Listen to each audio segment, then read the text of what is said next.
Hi, in order to complete the study of hydraulic pumps that my colleagues have developed, we are going to talk about positive displacement pumps in depth. Positive displacement (PD) pumps are not well understood by most users and specifies.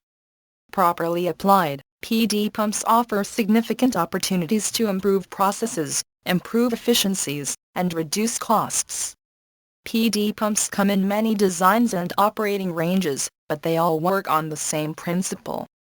An increasing volume is opened to suction, filled, closed, moved to discharge, and displaced. The delivered capacity is nearly constant throughout the discharge pressure range. This constant capacity will intersect a system curve at a defined point, allowing a high degree of system control. The positive displacement pumps can be divided into two main classes: reciprocating and rotary. Typical rotary pumps are gear pump, vane pump, screw pump, progressing cavity pump, low-bar cam pump, and peristaltic. On the other hand, typical reciprocating pumps are piston pump, plunger pump, and diaphragm pump.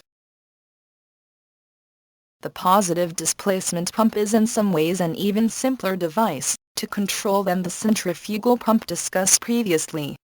It has the same function, namely to provide the pressure necessary to move a liquid at the desired rate from point A to point B of the process. The figure shows a generic process with a positive displacement pump connected to deliver liquid from A to B, in this case a gear pump. Their characteristic curve is so simple that it is rarely drawn. The point at which the system curve and the pump performance curve intersect is the condition of operation. Typically, a system curve will require higher pressures for higher flow rates.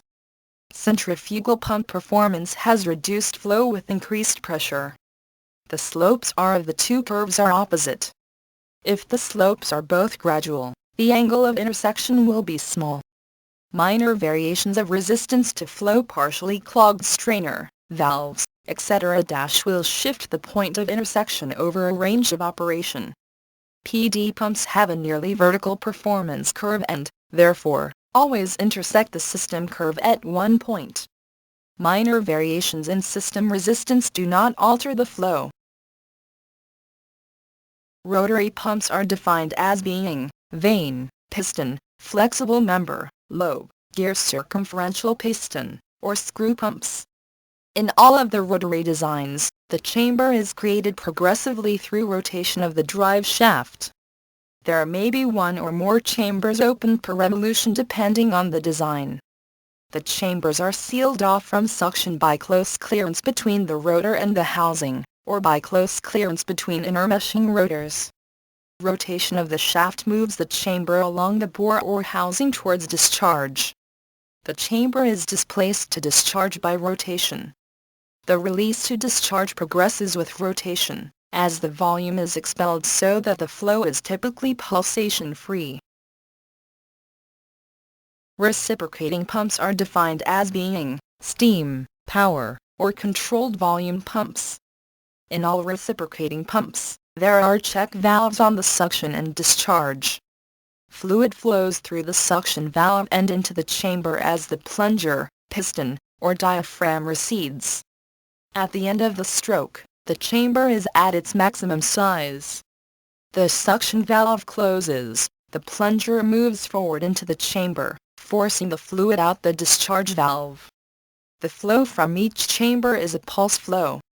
If the pump has several chambers, they are timed to have sequential pulses, to minimize the overall pulsation. As the gears rotate, they separate on the intake side of the pump, creating a void and suction, which is filled by fluid. The fluid is carried by the gears to the discharge side of the pump, where the meshing of the gears displaces the fluid. The mechanical clearances are small, in the order of 10 micrometers. The tight clearances, along with the speed of rotation, effectively prevent the fluid from leaking backwards. The rigid design of the gears and houses allow for very high pressures and the ability to pump highly viscous fluids. Lobe pumps are similar to external gear pumps in operation in that fluid flows around the interior of the casing. Unlike external gear pumps, however, the lobes do not make contact. Lobe contact is prevented by external timing gears located in the gearbox. Pump shaft support bearings are located in the gearbox, and since the bearings are out of the pump liquid, pressure is limited by bearing location and shaft deflection. 1. As the lobes come out of mesh, they create expanding volume on the inlet side of the pump. Liquid flows into the cavity and is trapped by the lobes as they rotate. 2. Liquid travels around the interior of the casing in the pockets between the lobes and the casing. It does not pass between the lobes. 3. Finally, the meshing of the lobes forces liquid through the outlet port under pressure.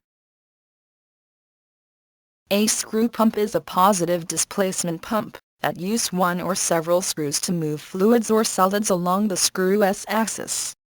In its simplest form, the Archimedes screw pump, a single screw rotates in a cylindrical cavity, thereby moving the material along the screw spindle.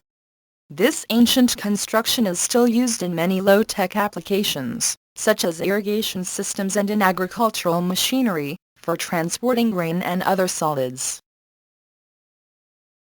The simplest vane pump is a circular rotor rotating inside of a larger circular cavity.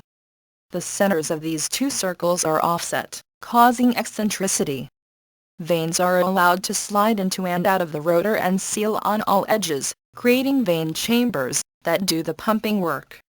On the intake side of the pump, the vane chambers are increasing in volume. These increasing volume vane chambers are filled with fluid forced in by the inlet pressure. Inlet pressure is actually the pressure from the system being pumped, often just the atmosphere.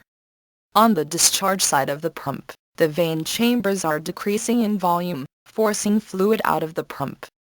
The action of the vane drives out the same volume of fluid with each rotation. Multi-stage rotary vane vacuum pumps can attain pressures as low as 0.1 pascal. The fluid is contained within a flexible hose or tube fitted inside the pump casing. The actual pumping principle, called peristalsis, is based on alternating compression and relaxation of the hose or tube, drawing content in and propelling product away from the pump. This process makes a peristaltic pump an accurate dosing pump or metering pump, with an equal amount of liquid dosed each time. The liquid being pumped never comes into contact with any moving parts, because it is totally contained within the reinforced hose or tube. A rotating shoe or roller passes along the length of the hose or tube, creating a total seal between the suction and discharge sides of the pump. As the pump's rotor turns, the sealing pressure moves along the tube or hose, forcing product to move away from the pump and into the discharge line. Where the pressure has been released, the hose or tube recovers, creating a vacuum, which draws the product into the suction side of the pump, the priming mechanism. Combining these suction and discharge actions results in a self-priming positive displacement pump, the peristaltic pump. An axial piston pump has a number of pistons, usually an odd number, arranged in a circular array within a housing, which is commonly referred to as a cylinder block, rotor or barrel. This cylinder block is driven to rotate about its axis of symmetry by an integral shaft that is, more or less, aligned with the pumping pistons, usually parallel but not necessarily. A diaphragm pump or pneumatic diaphragm pump uses a combination of the reciprocating action of a rubber, thermoplastic or Teflon diaphragm and suitable valves either side of the diaphragm to pump a fluid. When the volume of a chamber of either type of pump is increased, the diaphragm moving up, the pressure decreases, and fluid is drawn into the chamber. When the chamber pressure later increases from decreased volume, the diaphragm moving down, the fluid previously drawn in is forced out. Finally, the diaphragm moving up once again draws fluid into the chamber, completing the cycle. This action is similar to that of the cylinder in an internal combustion engine.